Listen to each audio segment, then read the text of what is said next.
This is tabletop breathing with hand press down. So we're bringing the knees up to a tabletop position, but I'm pressing my hands actively into the ground, which is gonna activate my lats a little bit and also help drive some chest expansion up top. So coming onto my back, I'm gonna think about finding that nice neutral stacked position, so rib cage and pelvis align. If you feel like you're in that more ribs flared position, adding some neck support with a pillow or a towel can be really helpful.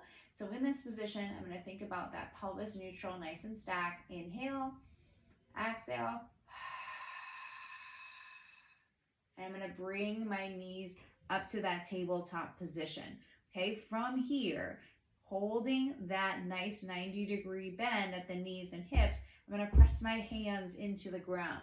This is going to get my lats kind of working a little bit, but the goal here is really that I'm kind of opening my chest and keeping this area nice and expanded.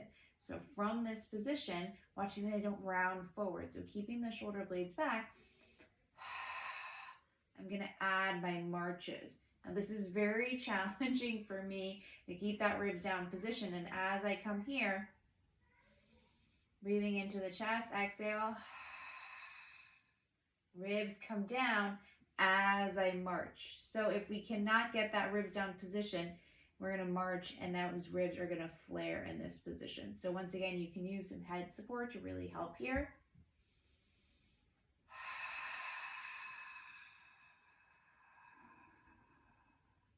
Maintain some of that tension. Inhale into the chest.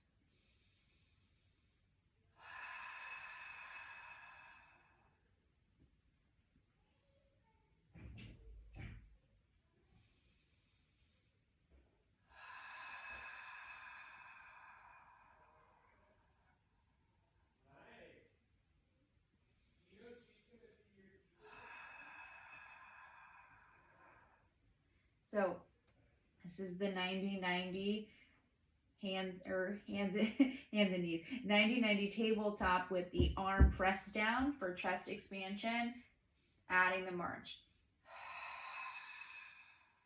So any exercise can be made difficult if we are breathing well.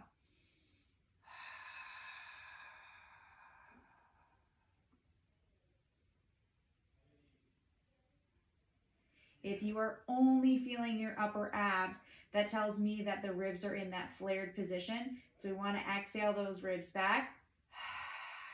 Start and initiate that melting of the ribs towards the ground before you extend the leg. So arms press down, inhale into the chest. Exhale. Then I extend. Come back up and inhale without overly flaring. Extend down.